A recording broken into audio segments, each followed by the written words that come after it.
semua kita diberkati Tuhan. Amin. Yesus kita dahsyat. Yesus kita luar biasa. Yesus kita ajaib. Amin.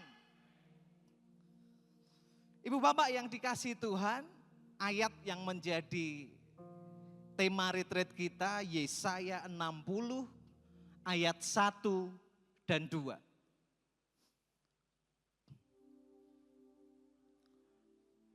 Menarik buat saya, kata terang disandingkan dengan kata kemuliaan. Tuhan sepertinya ingin berkata, untuk terangmu bisa maksimal, aku beri juga kemuliaanku menyertai engkau. Semakin kemuliaan Tuhan besar atas hidup kita, menurut saya semakin terangnya juga yang ada dalam kita akan makin cemerlang. Makanya terang disandingkan dengan kemuliaan.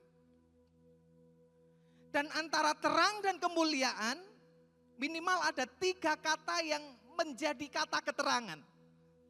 Untuk 2 kata yang pertama tadi. Yang pertama, terang dan kemuliaan itu datang.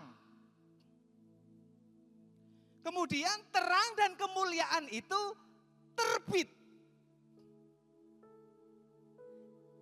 Ibarat matahari kalau baru saja terbit, seperti tadi pagi, belum maksimal. Tapi yang menarik buat saya, kata terakhir, kata keterangan untuk terang dan kemuliaan itu, terang dan kemuliaan itu nyata. Dari sini saya merenungkan, kalau Tuhan bekerja, Tuhan tidak pernah bekerja setengah-setengah.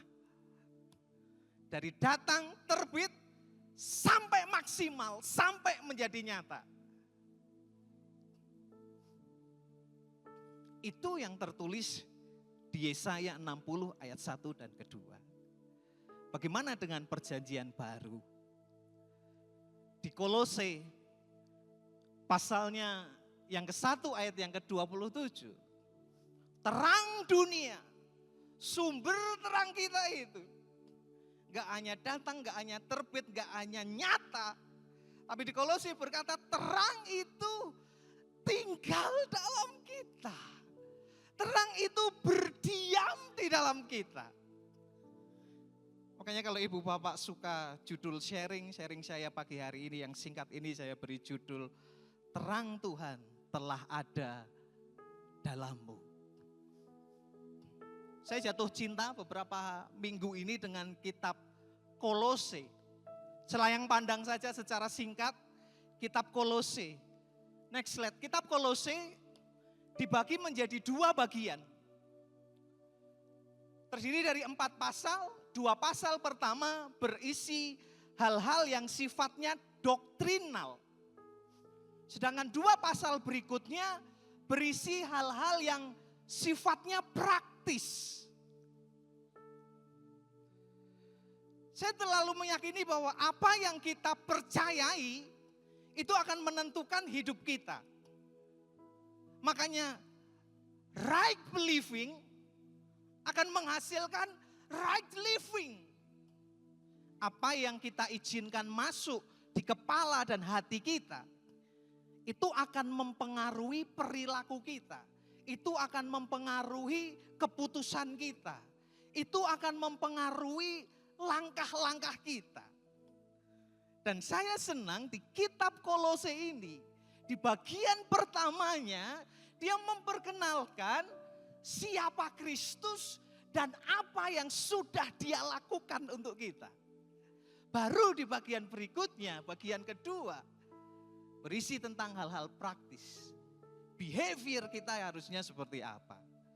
Nah, di kesempatan pagi yang indah ini, saya tidak akan membahas semua pasal di kitab Kolose, tapi 1 pasal aja, pasal pertama. Dari pasal pertama ini kita akan mengerti minimal 3 hal siapa Yesus yang kita punya. Kemudian nanti saya juga ingin menawarkan ke ibu bapak 3 hal behavior yang perlu kita hidupi supaya kita betul-betul bisa menjadi saluran terang dari sang sumber terang sehingga dunia terberkati lewat keberadaan kita. Yang pertama, atau sebelum ke yang pertama, next slide. Saya terpesona dengan Kristus Yesus yang Paulus ungkapkan di kitab Kolose ini. Di ayat yang ke-15, 16, 17, inilah keunggulan Kristus yang kita punya, yang menjadi pujaan kita. Di sana dikatakan, ia adalah gambar Allah yang tidak kelihatan, yang sulung, lebih utama dari segala yang diciptakan. Karena di dalam dialah telah diciptakan segala sesuatu yang ada di surga dan yang ada di bumi, yang kelihatan dan yang tidak kelihatan, baik singgasana maupun kerajaan, baik pemerintah maupun penguasa, segala sesuatu diciptakan oleh Dia dan untuk Dia. Ia, Kristus Yesus, terlebih dahulu dari segala sesuatu dan segala sesuatu ada di dalam Dia. 3 ayat, ada 1 kata yang diulang, muncul dan muncul dan muncul untuk memperkenalkan siapa Yesus, sang sumber terang yang kita punya. Kristus tak lain tak bukan, Dia segala-galanya, mengatasi segala-galanya, lebih berkuasa di atas segala-galanya. Itulah Kristus Yesus yang kita punya. Siapa Yesus yang kita punya? Yang pertama, Yesus yang kita punya ini siapa? Di ayat yang sama, langsung kita ngerti siapa Dia yang pertama. Di dalam Dialah telah diciptakan segala sesuatu. Segala sesuatu diciptakan oleh Dia dan untuk Dia. Ia terlebih dahulu dari segala sesuatu dan segala sesuatu ada di dalam Dia. Pertama, Kolose pasal 1 memperkenalkan Yesus adalah pencipta. Saya tidak perlu menjelaskan panjang lebar.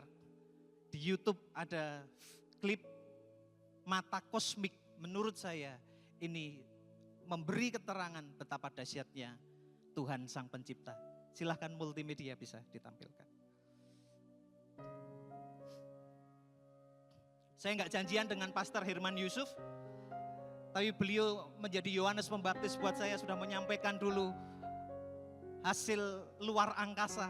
Kami nggak janjian tapi kebetulan sama. Ini kita, bumi kita 10 km seperti ini, 100 km seperti ini. Betapa luar biasanya, 1000 km seperti ini, 10.000 km jadinya seperti ini, 100.000 km jadinya seperti ini, 1 juta kilometer, 10 juta kilometer, luar biasa. 100 juta kilometer jadinya seperti ini.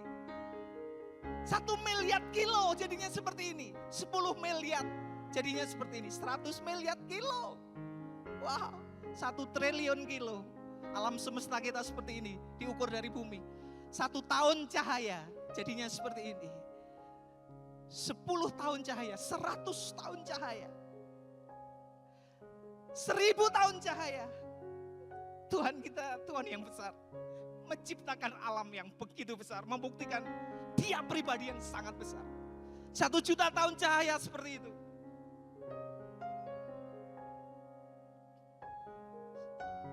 Seratus juta tahun cahaya, demikian.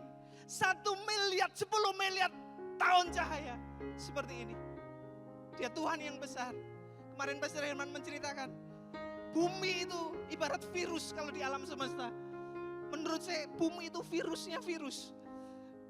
Kalau kita melihat keberadaannya di alam semesta, Gak ada yang bisa kita sombongkan, kita terlalu kecil. Tuhan pribadi yang sangat besar. Tapi yang saya suka, Dia Tuhan yang besar, memperhatikan setiap detail yang kita punya. 1 milimeter hasilnya seperti ini. 100 mikrometer hasilnya seperti ini. 10 mikrometer hasilnya seperti itu. 1 mikrometer hasilnya seperti ini. 100 nanometer hasilnya demikian. 10 nanometer. 100 pikometer. 10 pikometer. 1 pikometer. 100 femtometer. 10 femtometer. 1 femtometer. Boleh kita tepuk tangan buat Tuhan Sang Pencipta kita yang luar biasa. Dia besar. Kita gak ada yang bisa kita banggakan di hadapannya. Tapi yang saya senang, Dia pribadi yang besar, yang luar biasa. Dia tetap bisa memperhatikan detail kecil dari hidup kita. Bahkan Alkitab berkata, rambut kepala kita pun terhitung semua oleh Dia. Bahkan kalau Dia gak mengizinkan, satu pun gak akan jatuh tanpa Dia mengizinkan. Artinya apa? Kita punya Tuhan yang besar. Jangan takut, jangan khawatir. Tapi kita juga punya Tuhan yang memperhatikan yang detail. Percayalah, Dia tahu kebutuhan kita. Dia peduli pergumulan kita. Yang kedua, siapa Kristus? Di ayat yang ke-18, next slide. Ia kepala tubuh. Siapa tubuh? Gereja. Ia yang sulung, yang pertama bangkit dari antara orang mati. Kedua, Kristus adalah penguasa. Saya tambahi kata maha kuasa. Kristus kepala. Artinya Dia pribadi yang paling bertanggung jawab. Kepala sekolah, pribadi yang paling bertanggung jawab terhadap satu sekolah. Kepala rumah tangga, pribadi yang paling bertanggung jawab dalam sebuah rumah tangga. Kabar gembiranya, Kristus kepala gereja. Artinya apa? Kristus yang paling bertanggung jawab untuk gerejanya yang ada di dunia ini. Kabar baiknya apa? Kalau sinode belum bisa membantu Anda, Kristus pribadi yang paling bertanggung jawab akan menyediakan kebutuhan Bapak Ibu Saudara. Kalimat berikutnya, Dia yang pertama bangkit. Powerful sekali. Masalah terbesar manusia bukan sakit penyakit. Terbukti beberapa dari antara kita bisa mendoakan orang sakit dan sakit bisa sembuh. Salah satunya Pastor Herman Yusuf. Masalah terbesar manusia, musuh terbesar manusia bukan kemiskinan. Terbukti walaupun kena kremi, sekarang jadi profesor. Kemiskinan berhasil dikalahkan. Betul. Tapi ada masalah yang tidak pernah bisa dikalahkan oleh manusia. Even dia seorang raja, even dia seorang kaya, even dia penguasa, even dia hartanya banyak.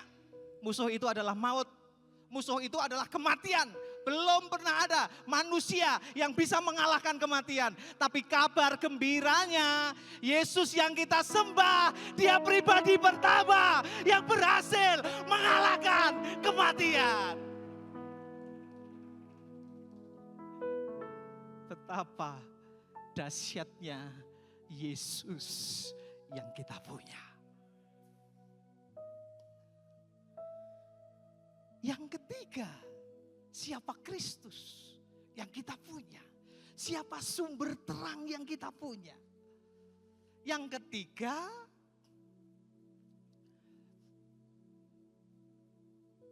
powerful sekali. Dan oleh Dialah Ia memperdamaikan segala sesuatu dengan dirinya. baik yang ada di bumi maupun yang ada di surga, sesudah ia mengadakan pendamaian oleh darah salib Kristus.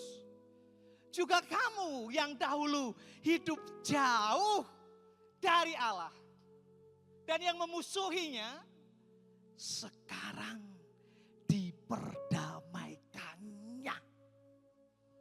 Kristus adalah pendamai kita. Dosa, kekuatannya tidak bisa diremehkan. Dosa itu punya kekuatan merusak. Dosa itu punya kekuatan merampok. Dosa itu punya kekuatan menghancurkan. Dosa itu punya kekuatan membuat hidup kita turun. Anak yang hilang, dia anak. Tapi karena dia jatuh dalam dosa, identitasnya rusak. Identitas terbaik yang berhasil dia bangun, ketika dia mau kembali ke rumah Bapa, dia hanya bisa melihat dirinya sebagai orang upahan. Padahal notabene dia anak. Tapi karena dosa, dosa itu merusak. Dosa itu menghancurkan identitas kita. Bapa, terimalah aku sebagai orang upahan Bapa saja. Tapi Bapa memulihkan. Yang pertama dipulihkan dari anak ini adalah identitasnya. Makanya yang pertama dikasih Bapa adalah jubah. Jubah itu berbicara identitas. Bersyukur kita punya Yesus, sang pendamai kita. Semua problem tentang dosa selesai karena pendamai ini yang bekerja. Wow, luar biasa. Tidak perlu berprestasi untuk kita bisa mengalami kasih Tuhan yang luar biasa. Itu kata elevation worship. Kasih Tuhan begitu besar, begitu luar biasa, begitu dia sangat mengasihi kita. Pastor Yusuf berkata, kalau firman-Nya saja bisa mencipta alam semesta, apalagi darahnya. Darahnya mendamaikan kita.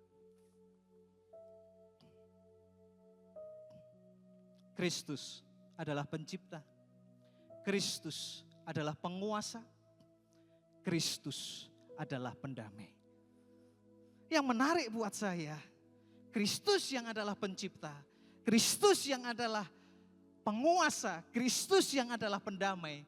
Ayat berikutnya, Kolose pasal yang pertama. Next slide, tim.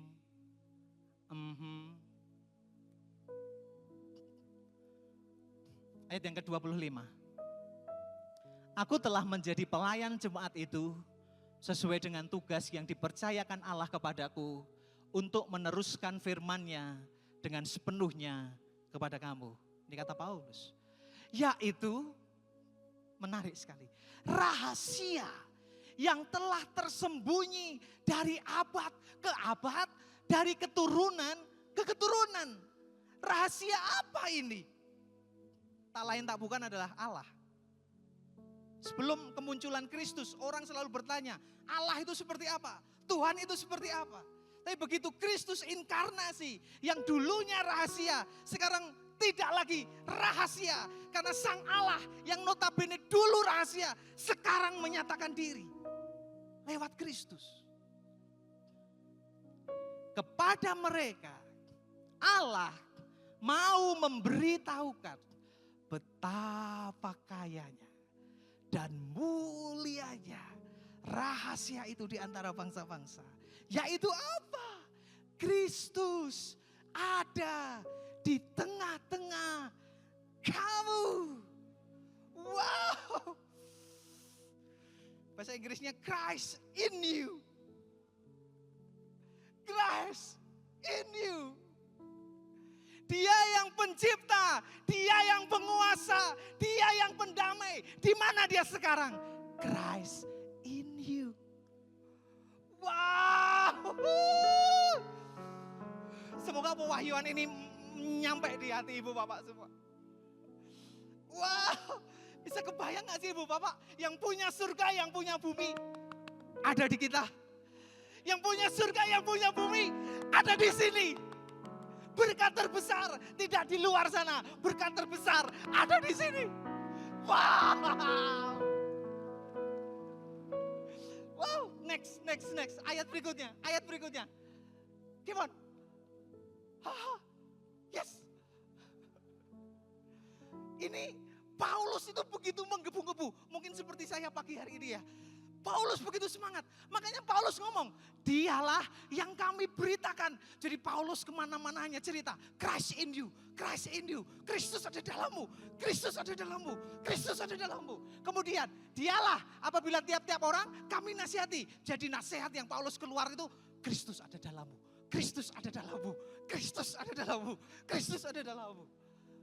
Dan tiap-tiap orang kami ajari. Diajari apa? Dikasih tahu. Kristus ada dalammu. Kristus ada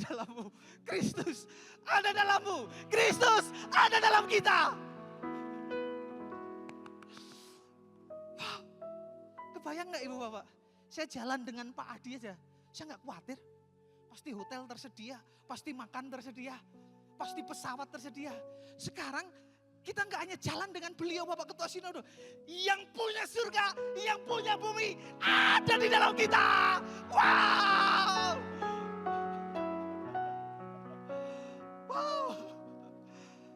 Dalam nama Yesus pesan ini nyampe Tuhan. Dalam nama Yesus pesan ini nyampe. Dalam nama Yesus. Wow. Iblis gak mau kita dengar berita seperti pagi hari ini. Karena iblis kalau tahu kebenaran yang seperti ini, iblis akan ketar-ketir. Langsung ketar-ketir. Makanya Paulus begitu antusias. Kemana-mana, ini yang aku ceritakan. Kalau ada orang konseling, Paulus langsung kasih tahu. Kristus ada dalammu. Kalau ketemu jemaat punya kebutuhan, Paulus langsung kasih tahu. Kristus ada dalammu.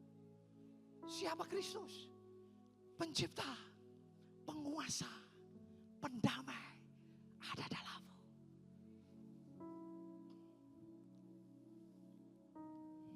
Ibu Bapak, kalau Kristus ada di dalam kita, ini yang kita bangun menjadi kepercayaan kita, belief kita. Sekarang apa behavior kita? 3 hal Kristus yang ada di dalam kita. Dan sekarang 3 hal yang menjadi behavior kita. Yang pertama, 1, menjadikan Kristus sebagai sumber. Sumber solusi bukan ada di luar. Sumber solusi sudah ada di dalam. Sumber solusi sudah ada di dalam. Pertanyaannya, mengapa kita sering takut? Mengapa kita sering khawatir? Mengapa kita sering cemas? Secara psikologi kemarin sudah dijawab oleh Pastor Virgo Handoyo. Izinkan saya menjawab secara teologi. Mengapa kita takut? Mengapa kita cemas? Mengapa kita khawatir? Biasanya karena pewahyuan tentang masalah jauh lebih jelas dibanding pewahyuan kita tentang Tuhan yang tinggal dalam kita.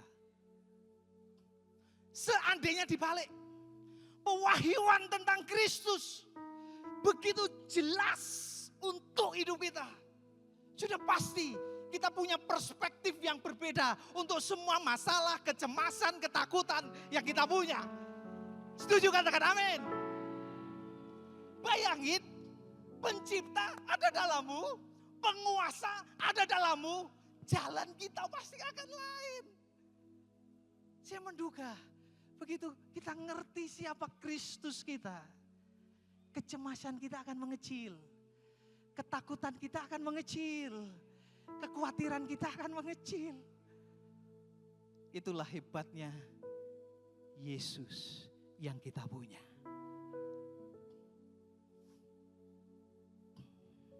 Next slide. Berkat terbaik, berkat terindah, berkat terbesar sudah ada dalam kita. Siapa namanya? Yesus. Berkat terbaik bukan ketika kita dapat mobil baru. Berkat terbaik bukan ketika gedung gereja kita selesai. Berkat terbaik bukan ketika IMB gedung gereja kita dapat. Berkat terbaik adalah ketika yang punya surga, yang punya bumi ada di hati kita. Boleh gak kita tepuk tangan dan kasih senyum buat Yesus kita yang dahsyat, ajaib.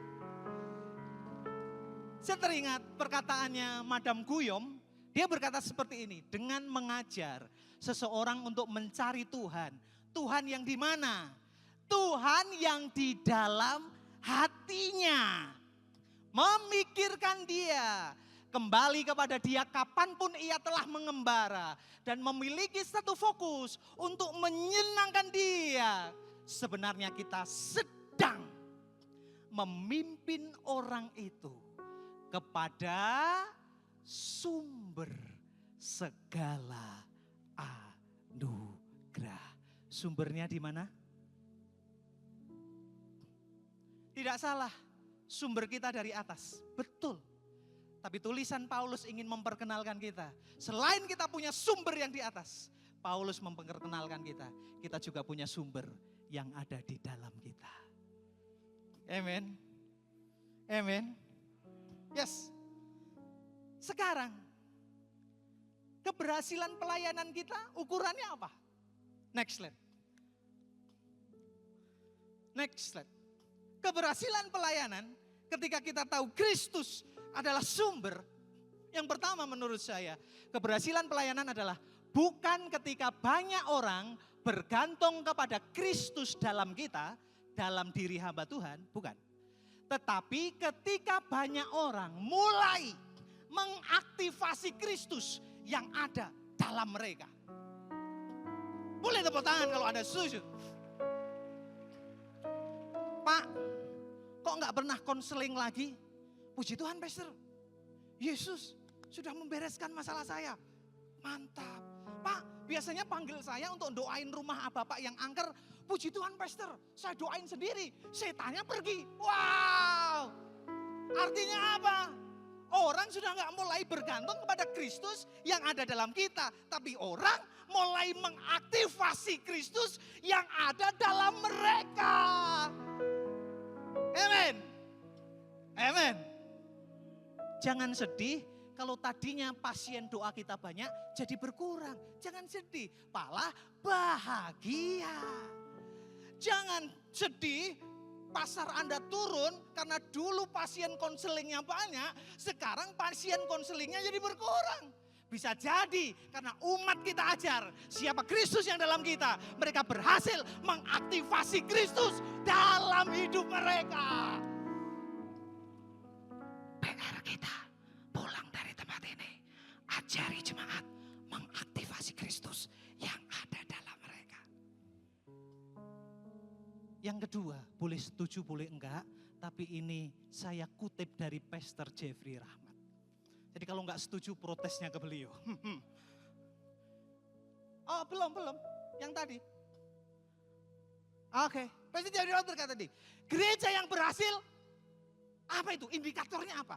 Gereja yang berhasil adalah ketika ada altar call pergumulan, tidak ada yang maju. Yang bergumul ekonomi maju, nggak ada yang maju. Puji Tuhan Pak, kami semua ekonominya baik-baik saja. Altar call, yang rumah tangganya kurang bagus, nggak ada yang maju. Ditanya, kok nggak ada yang maju? Puji Tuhan Pak, kami di keluarga mengaktifasi Kristus. Kristus memberkati kami, keluarga kami baik-baik saja. Kalau altar call nggak ada yang maju, jangan tuduh jemaat keras, tegar tengkuk. Bisa jadi mereka berhasil mengaktifasi Kristus dalam hidupnya. Bapak rohani kita juga punya definisi keberhasilan. Pastor Adi Sutanto, keberhasilan sinode itu kapan? Ketika sinode semakin tidak mengerjakan apa-apa. Itulah keberhasilan Sinode JKI. Pertama saya dengar ini nggak mudeng saya. Maksudnya apa nih? BPH, BPS, tim eksekutif suruh jadi pengangguran? Bukan Pastor Anton, bukan. Pak David, bukan. Maksudnya apa? Setiap pergumulan lokal selesai di lokal. Setiap persoalan lokal selesai di lokal. Karena lokal mengaktifasi Kristus yang ada di tengah-tengah mereka. Masalah tidak nyampe ke sinode. Makanya sinode tidak mengerjakan apa-apa. Makanya usia beliau nanti 105. Amin. Tapi bayangkan, semoga terjadi pertobatan hari ini Tuhan. Tapi bayangkan, lokal gagal mengaktifasi Kristus. Masalah nggak selesai. Dikit-dikit telepon Pastor Edi, tolong Pak. Pastor Edi bisa cepat ketemu Tuhan Yesus. Kita mengasihi beliau Bapak Sekum, amin. Izinkan beliau juga 104, amin.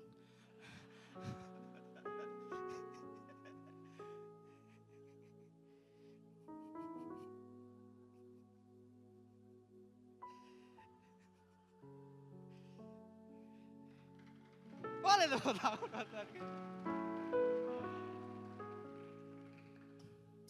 Saya berdoa. Semua kita mengalami Kristus yang ada dalam kita. Dibantu sinode, itu menyenangkan, membahagiakan.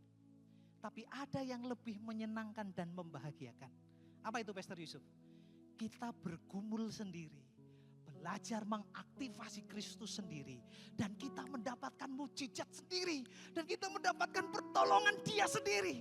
Itu jauh lebih menyenangkan, membahagiakan, membuat senyum kita jauh lebih lebar. Kalau nggak percaya tanya saya habis sesi ini, tak ceritain. Banyak. Itu jauh lebih bahagia.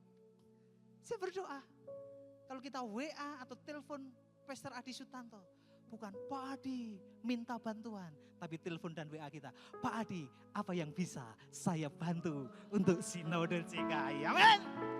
Bolehkah kita tepuk tangan buat Tuhan kita? Jadilah sesuai iman kita, amin. Yang pertama, behavior yang perlu kita kembangkan adalah jadikan Kristus sebagai sumber. Behavior yang kedua. Yang kedua, menjadikan Kristus sebagai penuntun. Mengapa ada banyak hamba Tuhan sibuk meminta tanda? Salahkah kita meminta tanda? Isunya bukan benar apa salah.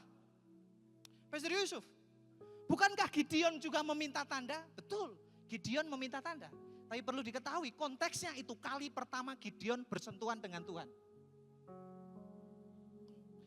Oke. Tapi bukankah murid-murid juga minta tanda? Padahal murid-murid sudah 3,5 tahun loh. Lebih lama dibanding Gideon hidup bersama Kristus. Bukankah murid-murid juga buang undi? Apakah salah kita minta tanda? Oke, perhatikan kita Kisah Para Rasul. Murid-murid membuang undi. Peristiwanya terjadi di pasal 1. Sebelum pasal 2 terjadi Pentakosta. Tapi setelah Pentakosta gak pernah murid-murid itu dicatat membuang undi. Buktinya, next slide. Kisah Rasul 1, mereka membuang undi. Tapi berikutnya ini kalau diteruskan panjang sekali. Murid-murid apa yang mereka lakukan? Kata roh kepada Filipus. Berkatalah roh kudus. Karena disuruh roh kudus. Artinya apa? Yesus yang di dalam menjadi penuntun. Mereka gak pusing dengan tanda.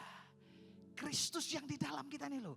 Harusnya itu yang menjadi sumber penuntun. Tapi apakah salah kita meminta tanda? Enggak salah. Tapi tanda harus kita tempatkan dalam posisi yang tepat. Bukan sebagai sumber, tetapi sebagai konfirmasi. Karena sumber utamanya sudah dari dalam. Tanda di luar hanya sebagai konfirmasi. Yang mengerti katakan amin. Kenapa kita butuh konfirmasi? Karena kita ini bisa mendengar dua suara. Dengan mudah kita bisa mendengar pewahyuan dari Tuhan. Tapi dalam waktu yang berdekatan kita juga bisa mendengar pewahyuan dari setan. Petrus ketika ditanya Yesus, siapa aku? Petrus dengan lantang berkata, engkau Mesias, engkau anak Allah yang hidup. Yesus langsung berkata, Bapa mewahyukan itu buat kamu Petrus.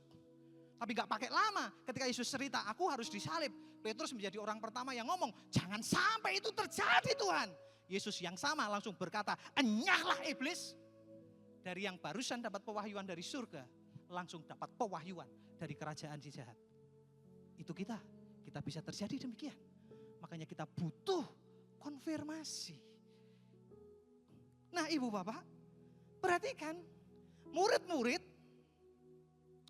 begitu ngalami Roh Kudus, tuntunan itu begitu nyata. Kamu ke sini, kamu ke situ, kamu lakukan ini, kamu lakukan itu. Clear. Karena Roh Kudus mendominasi mereka. Semakin punya hubungan yang baik, semakin arahan akan jelas. Seperti yang dikhotbahkan Pastor David semalam. Betapa pentingnya kita membangun hubungan. Tapi semakin sibuk kita meminta tanda, itu sebenarnya menunjukkan semakin gak bagus hubunganmu dengan sang sumber arahan. Yang mengerti katakan amin. Keberhasilan pelayanan kita seperti apa? Next slide.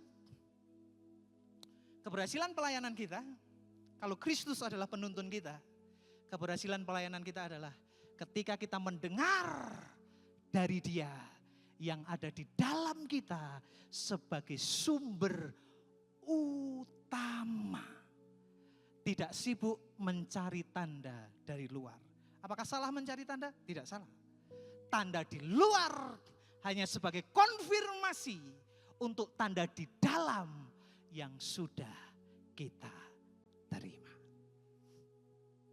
Terakhir, kasih tahu kanan kirinya, terakhir. Itu yang di depan bentar lagi selesai. Yang ketiga, saya sangat diberkati dengan bagian yang ketiga ini. Kalau Kristus tinggal dalam kita, behavior seperti apa yang perlu kita kembangkan. Yang ketiga adalah kita menjadikan Kristus sebagai alasan kita.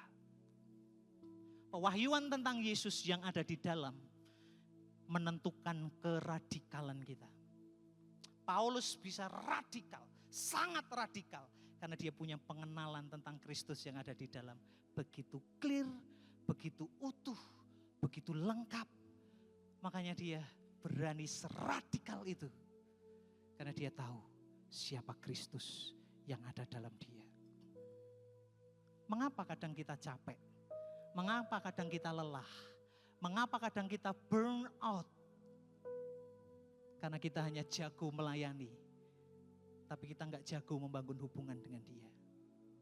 Karena kita hanya sibuk mengerjakan tugas-tugas. Tapi kita enggak pernah jumpa dengan Kristus yang ada di dalam kita. Next slide. Cobaan kita sebagai hamba Tuhan adalah kita mahir melakukan aktivitas rohani tetapi tanpa keintiman. Iblis sangat senang kita sibuk karena dengan sibuknya kita dengan mudah kita akan kehilangan hubungan yang penting bersama sang sumber hidup kita. Heidi Baker, seorang misionaris di Afrika. Saya membaca bukunya Melahirkan Mukjizat. Dia berkata demikian. Banyak misionaris di Afrika kembali ke negaranya. Mengapa? Karena capek. Mengapa capek? Karena sibuk pelayanan tetapi tidak pernah ketemu Tuhan. Firman pagi hari ini reminder kita, boleh sibuk. Tapi kita harus menjadi seperti Martin Luther, seperti yang kemarin pagi saya sampaikan. I have so much to do that I must spend 3 first hours in pray. Aku punya banyak kesibukan. Makanya aku habiskan 3 jam pertamaku setiap hari dalam doa. Karena bahaya kita bisa terjebak clerical agnosia. Apa itu Pastor Yusuf? Tersesat di tengah-tengah pelayanan yang aktif. Kasih tahu kanan kirinya, jangan tersesat ya. Amin. Amin. Saya nggak cerita, ibu bapak, saya cerita diri saya sendiri. Saya pernah sibuk, tapi di sini nggak pernah ketemu Tuhan. Saya pernah sibuk jadwal pelayanan kemana-mana, tapi saat teduh saya kering. Pernah di tahun tertentu saya putuskan aku nggak mau terima pelayanan, aku mau cari Tuhan sampai ketemu. Makanya pentingnya hamba Tuhan punya sabatikal, supaya kita terbebas dari clerical agnosia. Tidak kebetulan kata antusias berasal dari kata theos. Di dalam, theos, Tuhan ada di dalam. Makanya itu yang akan membuat kita radikal. Itu yang akan membuat kita bergairah. Itu yang akan membuat kita bersemangat. Kembali ke Kolose ya. Kolose 1. Ayat yang ke-24 kalau saya nggak salah. Ayat 24, betul. Saya baca ini sangat terberkati. Paulus bisa ngomong gini, aku bersuka cita. Apakah barusan dapat rumah baru? Apakah barusan dapat mobil baru? Apakah barusan dapat transferan yang cukup banyak? Apakah barusan dapat hibah yang besar dari pemerintah? Ternyata bukan. Aku bersuka cita bahwa aku boleh menderita. Wow, ketika saya renungkan ayat ini, wajar kalau kita dapat berkat, kita bersuka cita. Tapi Paulus punya gaya hidup di atas rata-rata. Kalau kita hanya sampai bahagia, sukacita ketika dapat berkat, Paulus bisa sampai ngomong, bahkan menderita pun aku bahagia. Kenapa? Karena Paulus ngerti, Yesus alasan aku hidup. Kalau uang menjadi alasan kita hidup, banyak uang kita bahagia, gak ada uang kita sedih.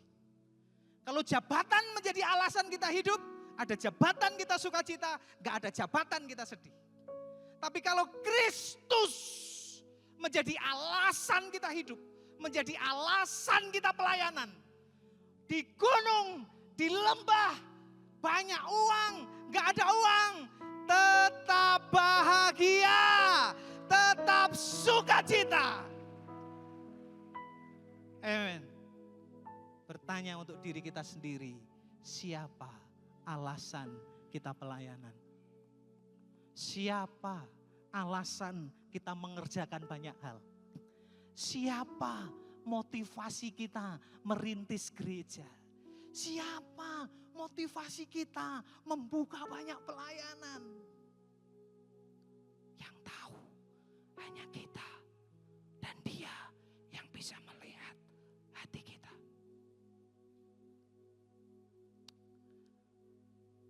Paulus menempatkan Yesus menjadi alasan pelayanannya. Karena bagiku hidup adalah Kristus dan mati adalah keuntungan. Karena punya alasan yang tepat, makanya pengejaran Paulus tepat. Makanya yang Paulus ingin raih tepat. Satu ayat terakhir. Malahan segala sesuatu kuanggap rugi karena pengenalan akan Kristus Yesus, Tuhanku, lebih mulia daripada semuanya. Oleh karena Dialah aku telah melepaskan semuanya itu dan menganggapnya 1, 2, 3 sampah supaya aku memperoleh Kristus. Keradikalan Paulus adalah hasil pengenalannya akan pribadi Kristus. Kita gak bisa tuntut full timer kita habis-habisan ya, radikal ya, all out ya. tanpa kita memperkenalkan Kristus ke hati mereka. Tapi begitu mereka kenal Kristus, termasuk pribadi kita, makin kenal Kristus, tanpa ditekan pemimpin kita akan berani habis-habisan untuk Tuhan. Karena kita mengerjakan itu bukan untuk pemimpin kita mengerjakan itu untuk pujaan hati kita. Namanya Yesus Kristus Tuhan, dialah alasan pelayanan kita. Tepuk tangan buat alasan pelayanan kita, amin. Kalau pemimpin menjadi alasan pelayanan kita, di depan pemimpin kita akan rajin, di belakang pemimpin kita akan malas-malas.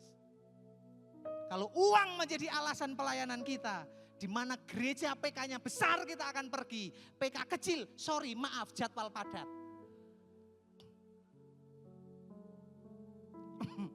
Mohon maaf. Paulus, kecanduan Yesus, kecanduan narkoba, membuat hidup kita hancur berantakan. Kecanduan Yesus bikin hidup kita menyala, bikin hidup kita radikal. Kasih tahu kanan kirinya, kecanduan Yesus.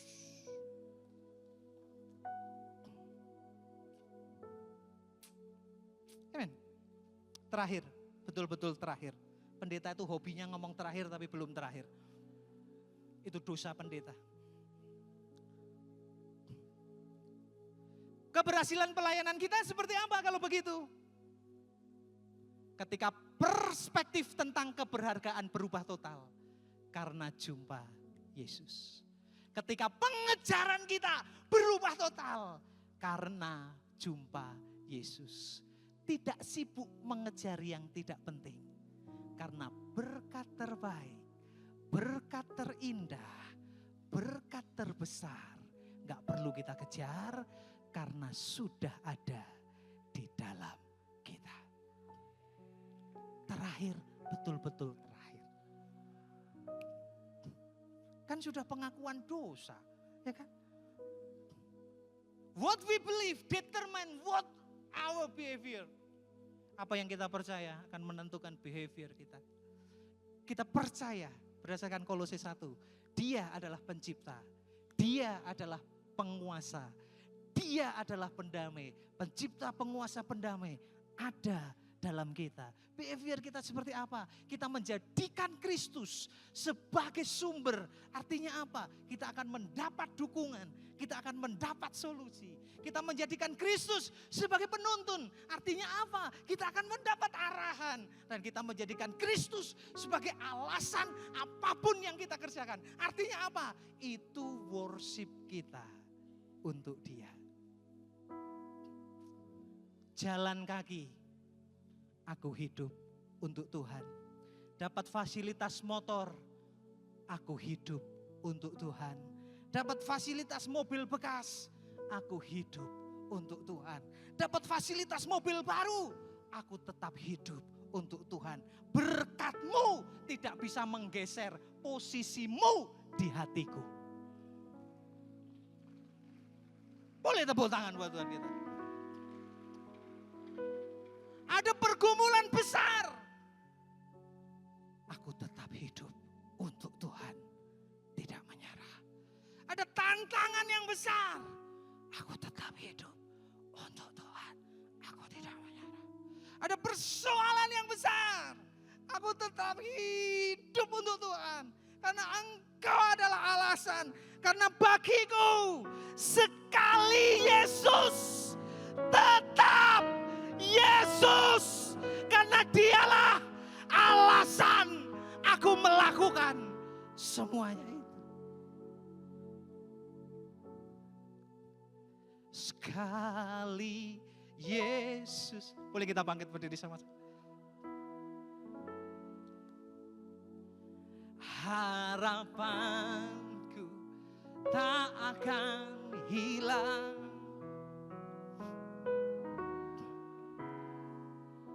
Sekarang ku ada, oh Yesusku.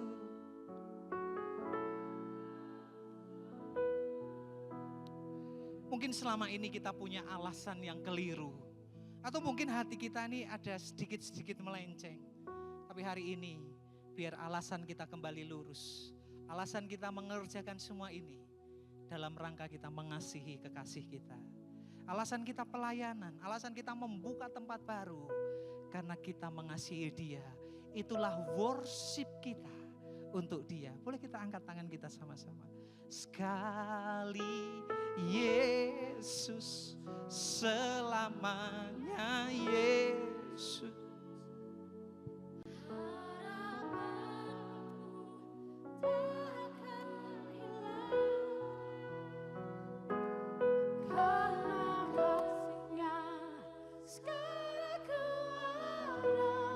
Amin. Oh Yesusku, dari hati yang terdalam, sekali Yesus, selamanya Yesus, harapanku tak akan hilang, karena kasih-Nya sekarang ku ada. Oh Yesusku, ku cinta Kau selamanya. Sekali Yesus, selamanya Yesus. Amin. Harapanku tak akan hilang, karena kasih-Nya sekarang ku ada. Yesusku, ku cinta Kau selamanya.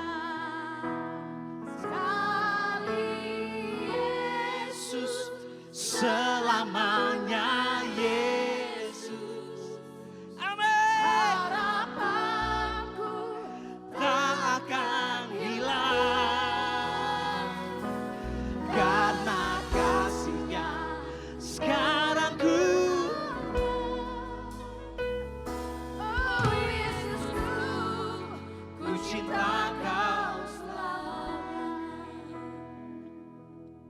Sekali lagi Ibu Bapak, apapun tantangan kita, saya tidak bermaksud mengecilkan pergumulan yang kita punya. Tapi reminder buat semua kita, apapun persoalannya, gak akan bisa memisahkan kita dari Yesus.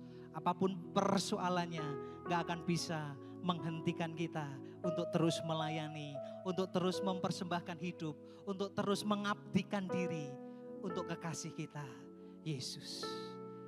Sekali Yesus, selamanya Yesus.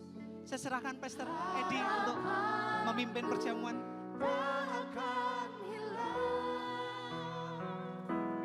Karena kasih-Nya sekarang ku ada. Oh Yesusku, ku cinta Kau selamanya. Sekali Yesus, selamanya Yesus. Harapanku tak akan hilang, karena kasih-Nya sekarang ku ada. Oh Yesusku, ku cinta Kau selamanya. Kita tepuk tangan untuk Pak Yusuf. Terima kasih. Saya biasanya kasih tahu dia sama istri kan, ini semua karena doa istrimu, saya bilang gitu. Jadi jangan lupa. Mari kita bersyukur untuk semua firman Tuhan. Tuhan, terima kasih. Kebenaran-Mu begitu berlimpah selama 4 hari ini. Kami berdoa supaya maksimal kami semua boleh menyerapnya, boleh memasukkan di dalam hidup keluarga dan pelayanan kami semua. Berkati Tuhan. Dalam nama Tuhan Yesus. Yang percaya berkata amin. Silakan duduk saudara sekalian. Disiapkan perjamuan kudusnya, Pak Edi sebentar akan pimpin. Sama-sama saya di sini boleh Pak? Ya, perjamuan kudusnya itu akan disiapkan untuk kita sekalian. Yang dari saya ada 1-2 pesan kecil untuk supaya kita pulang dengan baik. Yang pertama, saudara sekalian, saya sih coba ingin tahu aja, kita survei singkat aja. A, bagus. B, lumayan. C, kurang. Sekali lagi. A, bagus. B, lumayan. C, kurang. Yang berkata retreat kita tahun ini bagus, angkat tangan, tinggi-tinggi. Bagus lah, oke. Yang berkata retreat kita tahun ini lumayan, angkat tangan. Tinggi-tinggi, dihitung, tolong panitia dihitung. Ya, oke, berapa? Pak Edi, dihitung, tinggi-tinggi. Berapa? Ada 2. Tolong nanti nasi dusnya pulang kasih double. Siapa tahu perjalanan pulang diubah. Dan berkata bagus. Ya, kasih double. Yang terus terang, ini tidak ada pengaruh apa-apa ya. Tidak ada sentimen apa-apa, yang terus terang aja. Menurut saya kali ini sungguh-sungguh kurang. Sungguh-sungguh retreat kita ini kurang bagus. Angkat tangan, jujur aja enggak apa-apa. Tidak akan dihukum. Mungkin malah dikasih amplop Anda. Angkat tangan, jujur aja. Enggak ada? Ada? Enggak ada ya? Oke, tepuk tangan untuk Tuhan. Terima kasih. Mr. Kellen ada? Ketua panitia kita di mana? Ya, itu di belakang itu. Kita tepuk tangan untuk Mr. Kellen. Terima kasih Pak. Ini sudah semuanya kan gitu ya. Jadi kalau saya lihatnya beginilah ya. Yang pertama itu seperti saya lihat tuh kebenaran, firman, semualah itu seperti banjir. Kebenaran Tuhan itu banjirkan kepada kita. Gitu. Ada yang dapat banyak, ada yang dapat sebagian, setengah atau seperti itu. Tergantung tanah hatimu. Kalau terlalu tinggi, dapatnya sedikit. Kalau Anda merendahkan hati, dapatnya banyak. Nah, hanya itu aja menurut saya ya. Tolong rendahkan hati supaya dapatnya itu melimpah di dalam kehidupan kita. Itu ya. Yang kedua, tolong tetap dijaga kesatuan hati kepada gereja, pada ya menurut saya sih selalu hubungan dengan Tuhan ke atas itu memengaruhi cara kita memperlakukan orang-orang yang di bawah kita. Ya. Kita sih sudah dilapori banyak ada yang memisahkan diri gitu-gitu ya. Tolong kalau Anda sebagai pemimpin gereja lokal dan ada yang memisahkan diri, diberkati aja. Tetap didoakan supaya mereka tetap bersama dengan Tuhan. Ini saya lihat di Sulawesi ada, di Jakarta ada, di Jawa Tengah ada, mana-mana ada itu. Kalau punya anak buah pergi langsung dikutuki, langsung malah sinode diancam.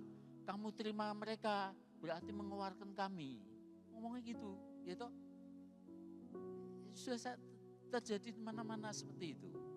Saya biasanya kalau sedikit emosi diomongin gitu. Ya enggak usah gitu, kamu keluar ya keluar aja. Kita tidak soal, kita kan bebas, silahkan aja. Masa Tuhan diancam, dia jahat, enggak boleh masuk surga. Kalau engkau Tuhan masukkan dia ke surga, saya keluar dari surga. Masa begitu? Ya janganlah. Ya, betul itu. Dia mau tetap di JKI, enggak boleh sama dia.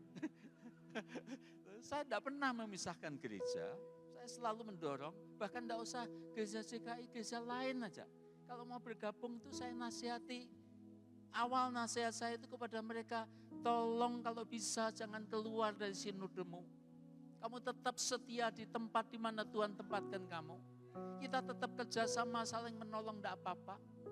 Toh nanti ketemunya kita di surga. Dan begitu kamu masuk surga itu, pasti malaikat tanya, dari gereja mana kamu? Oh GPDI, GBI, Pak Advent. Enggak, kamu JKI. Kamu orang Indonesia kan? Betul kan? Kamu gereja jemaat kan? Kamu Kristen kan? Nah itu namanya JKI. Jadi di surga itu semua JKI itu. Jadi tidak usah khawatir. Ya. Ini untuk teman-teman sinode juga saya kasih tahu. Jadi kalau ada orang bergabung gitu jangan sampai bersuka cita semua gitu. Tidak usah. Mereka itu sudah JKI. Tidak usah khawatir kita.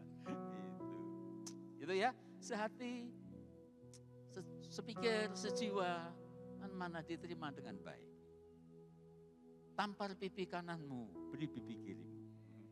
Kalau bahasa sehari-hari saya selalu bilang, kalau ada orang tidak senang kepada kamu, pergi ke mana? Holan Bagare. 1 dus kirimkan. Tidak mempan 1 dus, 7 dus. Mengikuti kitab suci 70 kali 7.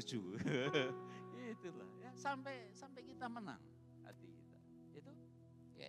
Dan yang terakhir, cintai akan rumah Tuhan. Kita lihat Paulus waktu menganiaya orang-orang Kristen, zamannya dia kan. Tuhan menampakkan diri ngomong ya, Saul, Saul, kenapa engkau menganiaya aku? Tuhan itu, tubuh Kristus itu Tuhan sendiri di dalamnya. Jadi tolong, jangan dianiaya. Cintai, itu tubuh Tuhan. Itu ya, mana ini perjamuan kudusnya? Pak Adi, mari. Kita akan perjamuan kudus bersama-sama. Jadi mohon maaf kalau ada pelayanan yang kurang sempurna. Oh ini sudah ada nih, di dalam.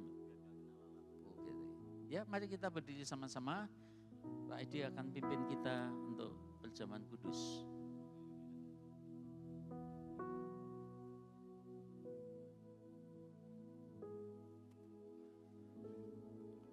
Bapa kami bersyukur untuk pagi yang indah ini Tuhan.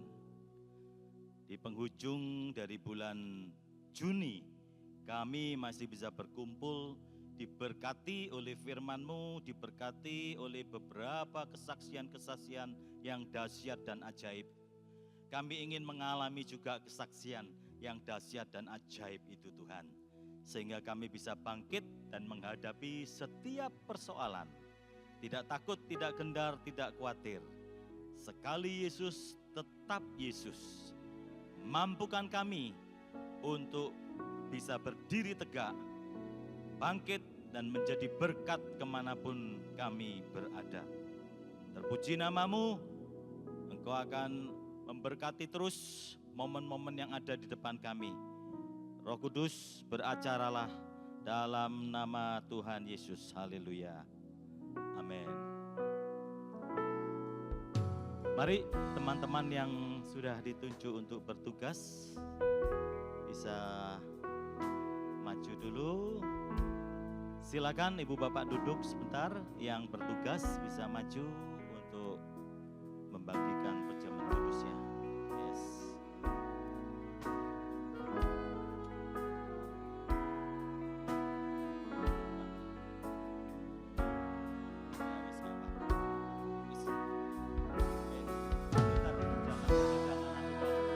Perjamuan kudus jangan ngomong sendiri.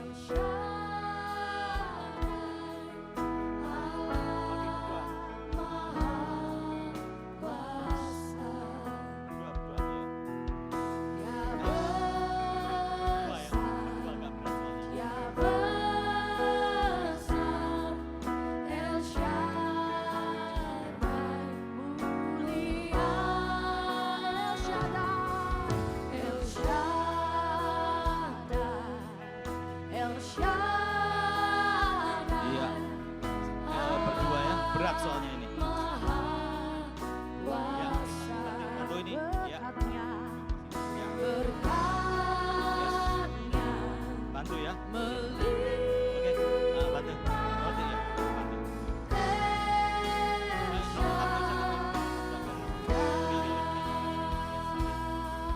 Silakan dibagikan.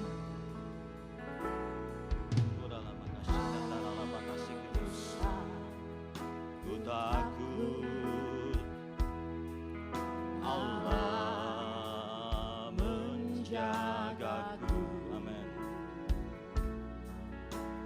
Tak usah ku bimbang, Yesus peliharaku. Yang sudah menerima, silakan Ibu Bapak berdoa, merenungkan firman Tuhan, menghayati, menyerapi apa yang sudah firman Tuhan bagikan. Silakan berdoa sambil koreksi diri, introspeksi diri kita. Apakah kita sudah bersih, benar di hadapan Tuhan dan di hadapan sesama? Maka perjamuan kudus akan menjadi berkat kesembuhan dan mujizat. Tapi sebaliknya, kalau kita tidak dengan hal hati yang benar, tidak akan menjadi berkat. Masing-masing memeriksa diri kita. Kalau saudara sudah yakin dan percaya, Tuhan, aku sudah menyelesaikan masa lalu itu. Aku sudah bangkit dan aku sudah layak untuk menerima tubuh dan darah-Mu. Berkat-Mu tercurah dalam hidupku. Kalau Ibu Bapak sudah mengkoreksi diri kita masing-masing dan sudah benar dan siap, saudara bisa dengan iman berdiri di tempat di mana duduk. Yes. Sambil dibagikan, kalau ada yang belum menerima, belakang sudah, bagikan, belakang. Yes, thank you Lord. Terima kasih Tuhan. Yes.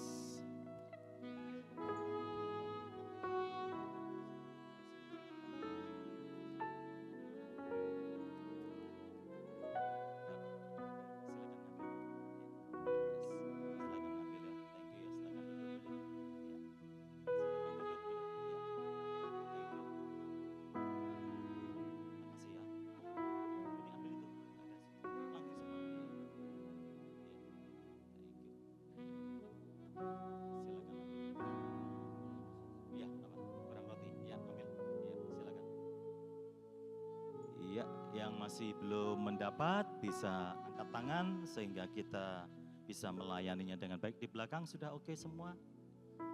Kalau ada yang belum menerima, ya oke, di belakang sana sebelah kiri.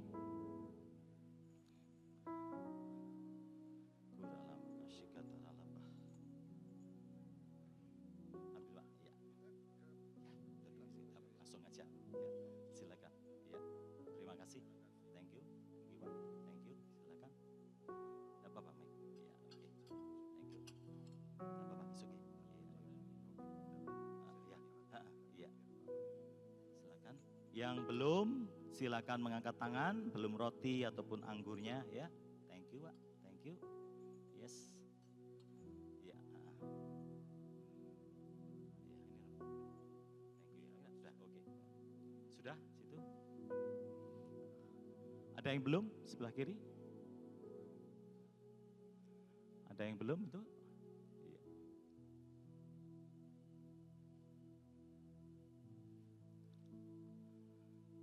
Puji Tuhan. Sudah semua? Udah dapat ya? Firman Tuhan berkata, sebab apa yang telah kuteruskan kepadamu, telah aku terima dari Tuhan, yaitu bahwa Tuhan Yesus pada malam waktu ia diserahkan mengambil roti dan sesudah itu ia mengucap syukur atasnya, ia memecah-mecahkannya dan berkata, inilah tubuhku yang diserahkan bagi kamu, perbuatlah ini menjadi peringatan akan aku. Kita angkat tinggi-tinggi roti di atas kepala kita.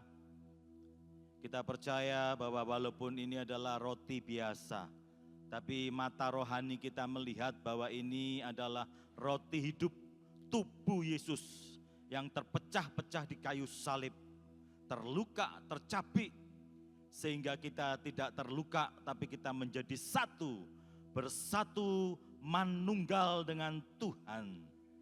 Dan apapun yang iblis berusaha cerai-beraikan melalui tubuh Yesus, kalau kita memakannya, kita akan memperoleh kesatuan.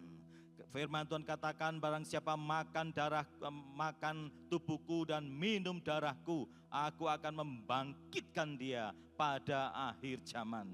Mari kita angkat bersama-sama, bukankah roti ini adalah tubuh Yesus? Amin, dalam nama Yesus. Terima kasih Tuhan. Thank you Lord.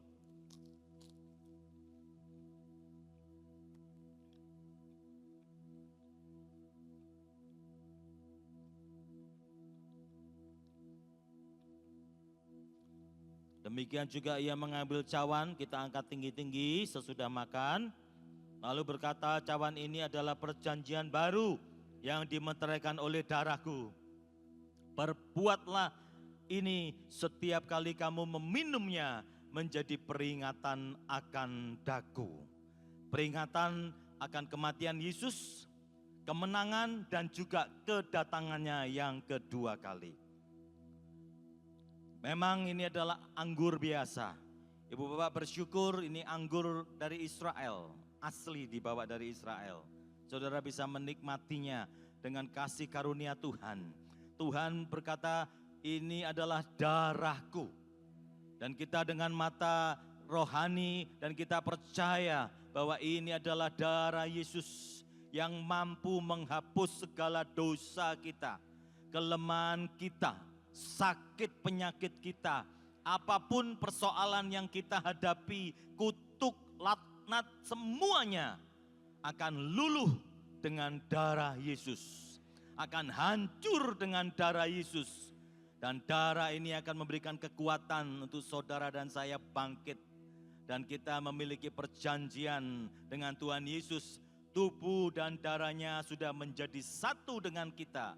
Kemanapun kita pergi, Dia Immanuel menyertai kita. Dan roh yang di dalam dirimu lebih besar daripada roh yang ada di dalam dunia. Mari angkat tinggi-tinggi. Tidak selalu kita mempunyai momen untuk bisa menikmati perjamuan kudus. The best is always the last. Tuhan selalu memberikan yang terbaik dari awal, pertengahan hingga sampai pada akhirnya. Dunia minum untuk melupakan. The world drink to forget. Christian drink to remember. Orang Kristen minum untuk mengenang pribadi yang sudah mati di kayu salib, menebus dosa dan kesalahan saudara dan saya. Dan kita akan datang menyambut Dia di awan-awan dalam kemenangan demi kemenangan. Mari kita minum bersama-sama di dalam nama Tuhan Yesus. Thank you Lord. Haleluya. Amin. Silakan taruh cawannya di tempat masing-masing. Bapak silakan duduk sebentar ya. Puji Tuhan. Kita berterima kasih untuk semua pembicara yang luar biasa. Dan saya nggak tahu apakah kita akan diizinkan untuk merayakan seperti ini kembali ya. Karena apa? Mungkin Ibu Bapak ya sedikit bertanya, kenapa bulan Februari tahun 2022 itu Rusia menyerang Ukraina, terjadilah perang ya. Perang dunia pertama, perang dunia kedua, Ibu Bapak sudah tahu tahun 1914 sampai 1918, perang dunia pertama. Perang dunia kedua 1939 sampai 1945. Saya nggak tahu apakah akan berlanjut dengan perang itu, karena apa? Sudah dalam tanda kutip waktunya memang sudah singkat. Dan kalau kita tidak bangkit dan menjadi terang, Ibu Bapak akan terus menderita. Walaupun saat kita bangkit kita harus meninggalkan. Ibu bapak harus bersiap. Apapun di dunia ini kelak akan kita tinggalkan semua. Istri, suami, ya, Pak Adi, semua, Pak Me, saya, sebentar lagi aja ibu bapak akan meninggalkan tempat ini. Masih kangen rasanya, masih pingin ya. Tadi melalui puji-pujian itu luar biasa, awal dan akhirnya itu sangat dahsyat ya. Tepuk tangan untuk Pak Jarwo. Wah ini, ibu bapak Indonesia hebat, karena apa? Maaf kata ibu bapak kenal penyanyi lagu Jawa yang sangat terkenal? Siapa? Betul, Didi Kempot. Oh, tapi lagunya itu sampai anak saya dulu itu sampai kemeriang-meriang itu ya. Kudu klambi anyar neng jero lemariku, tapi bojo anyar. Oh, enggak boleh ya itu. Itu Didi Kempot luar biasa betul ya. Raja Broken Heart, apa namanya? Broken Heart. Itu luar biasa. Dan saya bersyukur di JKI ada duplikatnya. Yaitu Pak Jarwo. Saya rasa banyak talenta. Ini tadi Eden ya, teman dari GBCC, BPCC, banyak sekali Pak Fabianus, itu puji-pujiannya sangat dahsyat. Itu ada di dalam bagian kita, amin. Tanpa kita sadari kita diberkati oleh kehadiran mereka. Bersama dengan gereja-gereja yang ada nanti, ada di Sorong yang mau masuk dengan kita, ada yang di Aceh sampai Papua, kita bersyukur. Dan saya percaya Ibu Bapak, kalau memang kita diizinkan untuk terus bertemu seperti ini ya syukur alhamdulillah. Ya, tapi kalau tidak bisa, Ibu Bapak jangan sedih, kita akan bertemu di Yerusalem yang baru. Ya. Holy Land memang ada di Israel ya. Kalau Hollywood di California bisa ketemu Pak Adi atau yang lain ya. Tapi saya percaya di mana kita berada, disitulah hati Tuhan untuk jiwa-jiwa. Dan itulah Holy Land yang Tuhan taruh dalam hidup kita. Kita semua akan pulang ke rumah kita masing-masing. Amin.